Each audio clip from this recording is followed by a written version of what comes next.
আসসালামু আলাইকুম রহমতুল্লাহি ওবরাকাতুহু। ঈদ মুবারক। সুপ্রিয় দর্শক শ্রোতা বন্ধুরা, দেশে প্রবাসী পৃথিবীর বিভিন্ন প্রান্ত থেকে যারা দেখছেন শুনছেন, তাদের সবাইকে অনেক অনেক প্রীতি আর শুভেচ্ছা জানিয়ে শুরু করছি আমার ধারাবাহিক ব্লগের আজকের পর্বটি। বন্ধুরা, আপনারা সবাই জানেন যে আমি রয়েছি ইউরোপে, আর ইউরোপে আমার যাপিত জীবনের নানা তথ্য উপাত্ত, অর্থাৎ আমি যা দেখছি, যা শুনছি, যা শিখছি, আমি আমার ভাষায় আমার মতো করে আপনাদের সাথে উপস্থাপন করার চেষ্টা করে থাকি। আজকে 2025 30শে মার্চ এবং শাওয়ালের আরবি মাস শাওয়ালের প্রথম দিন। আমরা এক মাস রমজান উদযাপন করার পরে ঈদ উদযাপন করার জন্য প্রস্তুত হয়েছি। আজকে ঈদের দিন। আমি রয়েছি ইউরোপের দেশ লিসবনে, এবং লিসবনে আজকে পর্তুগালের রাজধানী লিসবনে আমরা ঈদের জামাতে অংশগ্রহণ করতে যাচ্ছি। এবং আমরা যে জামাতটিতে অংশগ্রহণ করতে যাচ্ছি, কথিত আছে বা প্রচলিত আছে যে এই জামাতটি হচ্ছে ইউরোপের সর্ববৃহৎ জামাতের মধ্যে অন্যতম একটি। প্রায় কয়েক হাজার বাংলাদেশি মুসলিম এখানে একসাথে একত্রিত হয়ে ঈদ জামাত আদায় করে। তো ঈদের এই আনন্দঘন মুহূর্তে, ঈদের এই স্মৃতির ফ্রেমে ধরে রাখার জন্য এবং আপনাদের সাথে শেয়ার করার জন্যই আজকের ব্লগটি। আমি এই মুহূর্তে আমার বাসা থেকে যাচ্ছি রেল স্টেশনের উদ্দেশ্যে, এবং রেল স্টেশন থেকে রেলে করে আমি এবং আমার সাথে আমার আরও কিছু বন্ধুবান্ধব আমরা যাব বাংলাদেশি অধ্যুষিত এলাকা মাতৃমণিজ পার্কে। সেই পার্কেই আজকের ঈদের জামাতের সাথে নামাজ আদায় করব আমরা ইনশাআল্লাহ। তো সাথে থাকুন এবং দেখতে থাকুন। ঈদ মুবারক। বারাকাল্লাহ তাকাব্বালাল্লাহু মিন্না ওয়া মিনকুম। আমি দাঁড়িয়ে রয়েছি রেল স্টেশনের বাইরে এবং রেলের জন্য অপেক্ষা করছি। আর ঠিক 4 মিনিট পরে একটি রেল আসবে। সেই রেলে করে আমার কিছু বন্ধুও আসবে, তো আমি সেখানে উঠব। তো রেল স্টেশনে বাংলাদেশি ছাড়াও আরও অসংখ্য অন্য দেশের মুসলিম ভাই যারা রয়েছেন তারা এসেছেন। তারা হয়তো বা ঈদের জামাতে অংশগ্রহণ করার জন্য কোথাও যাচ্ছেন, হয়তো বা আমি যেখানে যাচ্ছি সেখানেই যাচ্ছেন। তো আফ্রিকার কোনো এক দেশের সেই ভাইরা, তাদের সাথে ঈদ মুবারক শেয়ার করলাম, সেই ভিডিওটি আপনারা দেখতে পেলেন। তো এভাবেই আর কি আমরা প্রবাসে ঈদের উদযাপন করি, ভিন্ন দেশে ভিন্ন ভাষাভাষী ভিন্ন সংস্কৃতির মুসলিমদের সাথে অথবা অমুসলিমদের সাথে মিলেমিশে। তো চলুন ঈদ জামাতটা কেমন অনুষ্ঠিত হয় সেটারও কিছু চুম্বক অংশ আপনাদের সাথে শেয়ার করার চেষ্টা করব।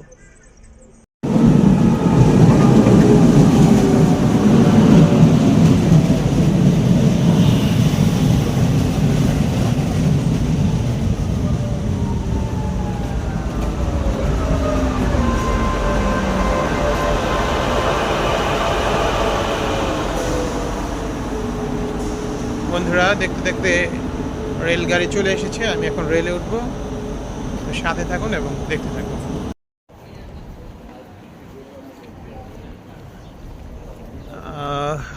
মুসাফির বন্ধুরা, আপনারা দেখতে পাচ্ছেন পুরো লিসবন থেকে শত শত মুসলিম বাংলাদেশি ভাই সবাই আমরা একই উদ্দেশ্যে ঈদগাহের উদ্দেশ্যে যাচ্ছি ঈদের নামাজ আদায় করার জন্য। আসলে বিদেশ বিভয়ে এসে এরকম একটি চমৎকার পরিবেশ পাওয়াটাও ভাগ্যের ব্যাপার, কারণ ইউরোপের অনেক দেশ এবং অনেক অঞ্চল রয়েছে যেখানে অসংখ্য মুসলিমরা বসবাস করেন, কিন্তু তারা ঈদের জামাতে নামাজ পড়ার মতো সৌভাগ্য হয়ে ওঠে না, কারণ আশেপাশে মসজিদ থাকে না, আর থাকলেও ছোট মসজিদ, কমিউনিটি ছোট থাকে। তা আমরা দিক দিয়ে সৌভাগ্যবান যে বৃহৎ মুসলিম বাংলাদেশি কমিউনিটি পেয়েছি, যেটা আসলে ইউরোপের সব জায়গাতে বা অমুসলিম দেশে সব জায়গাতে খুঁজে পাওয়া কঠিন।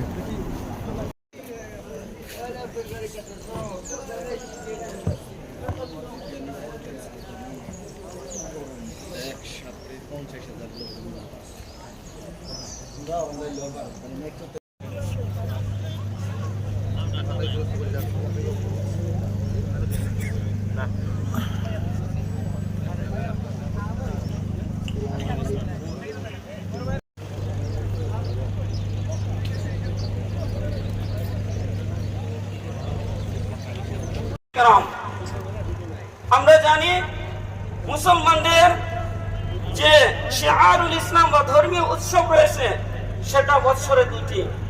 Tay, 6 takbir, mais 6 takbir. Primeiro rakat, depois de takbir e tahrima. Primeiro vamos recitar sana, depois takbir, vamos deixar mão, dois braços. Depois fazer, iniciar segundo rakat. Primeiro vamos recitar o surah, depois antes ruku, takbir, vamos levantar mão, depois deixar. Segundo, outra vez takbir, vamos levantar mão, deixar. E terceiro, vamos levantar mão a orelha e deixar. মুসাফির বন্ধুরা, কিছুক্ষণের ভিতরে আমাদের ঈদের জামাত শুরু হতে যাচ্ছে। আপনারা দেখতে পাচ্ছেন হাজার লক্ষ বাংলাদেশি প্রবাসী একত্রিত হয়ে একসাথে আমরা ঈদের নামাজ আদায় করার জন্য দাঁড়িয়ে গিয়েছি। কিছুক্ষণের ভিতরে নামাজ শুরু হবে।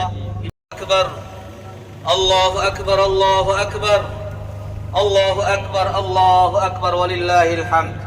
আল্লাহু আকবার কাবীরা ওয়ালহামদুলিল্লাহি কাসীরা ফাসুবহানাল্লাহি তাআলা বুকরাতাও ওয়া আসীলা।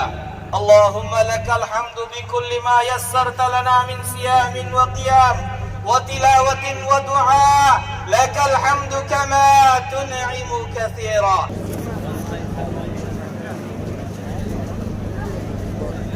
সুপ্রিয় দর্শক বন্ধুরা, দেখতে পাচ্ছেন মুসলমানরা পর্তুগালে যারা লিসবনে আছে, আমরা ঈদের নামাজের পরে আমরা শুভেচ্ছা বিনিময় এবং কোলাকুলি করছি, মহানাকা করছি। এই চমৎকার দৃশ্য আমরা আপনাদেরকে দেখাবো। আপনারা দেখতে পাচ্ছেন বিদেশ বিভুঁয়ে ইউরোপের মতো একটি দেশে গিয়ে সুবিশাল ঈদের জামাত অনুষ্ঠিত হয়ে গেল এবং হাজার হাজার বাংলাদেশি প্রবাসী মুসলিম ভাইরা এই জামাতে অংশগ্রহণ করেছে এবং ঈদের নামাজ আদায় করার পরে তারা এই মুহূর্তে পারস্পরিক সৌজন্য বিনিময় করছেন তাদের এক সৌহার্দ্যপূর্ণ পরিবেশে। আমরা যে সুন্নাহ ঈদের পরে কোলাকুলি করা সেটা আদায় করছেন। মাশাআল্লাহ, দেখতে চমৎকার লাগছে। সে এক অভূতপূর্ব দৃশ্য। পর্তুগালের রাজধানী লিসবনের মাতৃমনিজ পার্কে যেন জান্নাতের এক টুকরা হয়ে আসছে। বাংলাদেশি অধ্যুষিত এই এলাকা, হাজার হাজার বাংলাদেশি প্রবাসী মুসলিম ভাইদের অংশগ্রহণে ঈদের জামাত অনুষ্ঠিত হয়ে গেল এবং ঈদের জামাতের পরবর্তীতে সবাই বন্ধু বান্ধব পরিচিত জনের সাথে কুশল বিনিময় করছে, কোলাকুলি করছে। অন্যরকম দৃশ্য। আসসালামু আলাইকুম রহমতুল্লাহ। সুপ্রিয় দর্শক শ্রোতা বন্ধুরা, আপনারা দেখলেন এই মাত্র আমরা ঈদের জামাত সম্পন্ন করলাম এবং পর্তুগাল মাতৃমনিজ পার্কে, লিসবনের রাজধানী মাতৃমনিজ পার্কে হাজার হাজার শত সহস্র বাংলাদেশি প্রবাসী মুসলিম যারা রয়েছেন তাদের অংশগ্রহণে জামাতটা অনুষ্ঠিত হয়ে গেল।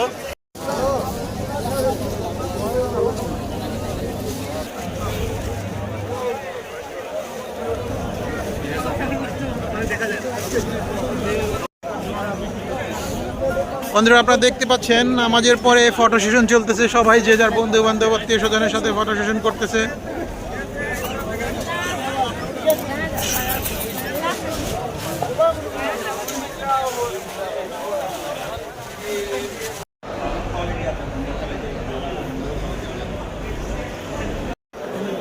কতবার রোজারিতে তো আরো সুন্দর লাগছে। কেন ভাই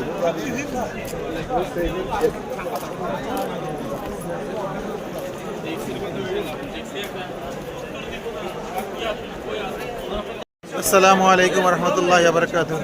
সুপ্রিয় দর্শক বন্ধুরা, ঈদের জামাত শেষ করে আমরা এখন এসেছি বেনফরমাসো রোডে।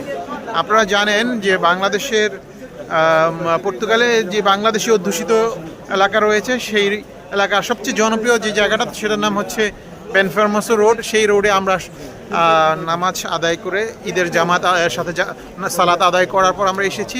আপনারা দেখতে পাচ্ছেন শত শত হাজার হাজার লোক এখানে চলে এসেছে। দুই পাশের দোকান, সারি সারি দোকানগুলো বন্ধ ছিল, এখন আস্তে আস্তে খুলবে এবং সাথে সাথে এখানে বাংলাদেশি রেস্টুরেন্ট রয়েছে, মুদি মনোহরির দোকান রয়েছে, অন্যান্য বিভিন্ন রকমের দোকান রয়েছে। তো বিশেষ করে রেস্টুরেন্টগুলো এবং মুদি মনোহরির দোকানগুলো আস্তে আস্তে খুলবে এবং আজকে সারাদিন ব্যাপী বাংলাদেশি যারা রয়েছেন এখানে বিভিন্ন ধরনের বিভিন্নভাবে তারা উপভোগ করবেন। কেউ বন্ধু বান্ধবের সাথে হ্যাং আউট করবেন, কেউ এখানে খাবার দাবার খাবেন, যে যার মতো করে এই সময়টাকে উপভোগ করার জন্য চেষ্টা করবেন। তো আমরা রয়েছি বেনফার্মাস রোডে এবং আপনাদের সাথে এই জায়গাটা ঘুরিয়ে দেখানোর চেষ্টা করছি। আপনারা দেখতে পাচ্ছেন আমার পিছনে, ইভেন আমার সামনে শত শত লোকজন দাঁড়িয়ে আছে। সে এক অভূতপূর্ব ঈদের আয়োজন, আলহামদুলিল্লাহ। বন্ধুরা, আপনারা দেখতে পাচ্ছেন ঈদের জামাত আদায় করার পরে বাংলাদেশিরা যে যার মতো করে ঈদের এই ছুটিটা উদযাপন করছে বন্ধু বান্ধবের সাথে। কেউ চা খাচ্ছে, কেউ, আমি আপনাদেরকে চেষ্টা করবো এখানকার একটা চায়ের দোকান, বেঙ্গল ক্যাফে, খুবই জনপ্রিয় চায়ের দোকান। এটার সামনের দৃশ্য এবং এটার ভিতরের কাস্টমারের দৃশ্য আপনারা দেখতে পাচ্ছেন। উপচে পড়া ভিড়, কি ভয়াবহ রকম উপচে পড়া ভিড়, এবং শুধুমাত্র এক কাপ চা নেওয়ার জন্য মানে বিশাল সিরিয়াল দিয়ে অপেক্ষা করতে হচ্ছে।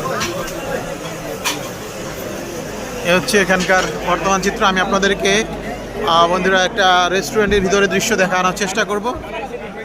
রেস্টুরেন্টের ভিতরে মানে সে ভয়াবহ অবস্থা, শত শত লোকজন রেস্টুরেন্টের ভিতরে খাবার খাচ্ছে এবং খাবার খাওয়ার জন্য অপেক্ষা করছে। আপনারা দেখতে পাচ্ছেন রেস্টুরেন্টের ভিতরকার অবস্থা। এটা বেঙ্গল ক্যাফেরই আরেকটা শাখা, এখানকার খুবই জনপ্রিয় একটা রেস্টুরেন্ট। আপনারা দেখতে পাচ্ছেন যে যারা পছন্দের মেনু, কেউ খিচুড়ি ভাত, কেউ কাচ্চি বিরিয়ানি, বিভিন্ন ধরনের মেনু রয়েছে। তো এইভাবে এই পর্তুগালের বাংলাদেশি মুসলিম যারা রয়েছেন তারা তাদের ঈদের যে এই আনন্দের সময়টা সেটা উদযাপন করছেন। আমিও তাদেরই অংশ হিসেবে আমার বন্ধু বান্ধবের সাথে এখানে আসছি এবং আমরাও কিছুটা খাওয়া দাওয়া করবো। দেখতে থাকুন এবং সাথে থাকুন। তো বন্ধুরা দেখতে পাচ্ছেন ঈদের নামাজ আদায় করার পরে আমরা কমিউনিটির বিভিন্ন মানুষজন একটা রেস্টুরেন্টে এসে আমরা খাবার দাবার খাচ্ছি। আপনারা দেখতে পাচ্ছেন আমরা বসে আছি জহির রেস্টুরেন্টে, এটা নতুন উদ্বোধন হয়েছে। এখানে অনেক ইউরোপের যারা প্রবীণ অধিবাসী, যে রানা তসলিম ভাই সহ অন্যান্য নেতৃত্বস্থানীয় লোকজন আসছে। সাথে আমার বন্ধুরাও আছে, আছে ইলিয়াস ভাই, আছে রাকিব ভাই, আর আছে আমাদের রেদওয়ান ভাই, আর আমি তো আছি। বন্ধুরা দেখতে পাচ্ছেন রেস্টুরেন্টে আমরা বসে খাবার দাবার খেলাম, এখন একটু আড্ডাও মারছি বন্ধু বান্ধবের সাথে। আমার পিছনে আপনারা দেখতে পাচ্ছেন অসংখ্য পর্তুগিজ বাংলাদেশি, যারা আপনার ঠিক সরাসরি পিছনে সাদা পাঞ্জাবি পরা, উনি হচ্ছেন রানা তসলিম, যাকে পর্তুগালের প্রথম বাংলাদেশি বলা হয়। আছে রাসেল আহমেদ ভাই, উনি সাংবাদিক এবং এখানকার একজন অ্যাক্টিভিস্ট, অন্যান্য অনেকেই আছেন। তো আমরা একটা রেস্টুরেন্টে বসে খাবার দাবার খেলাম, কিছুক্ষণ আড্ডা মারবো, এরপরে আবার অন্য কোথাও যাব। সাথে থাকুন, দেখতে থাকুন। মুসাফির বন্ধুরা, এই ছিল আমাদের আজকের ভিডিওটি। আশা করি আপনাদের ভালো লেগেছে। ভালো লাগলে লাইক, শেয়ার, সাবস্ক্রাইব করে আমাদের সাথে থাকুন এবং আপনাদের কোনো মতামত থাকলে কমেন্ট সেকশনে জানান। আর অবশ্যই সুন্দরভাবে আপনাদের ঈদ উদযাপন করুন। ভালো থাকুন। আল্লাহ হাফিজ।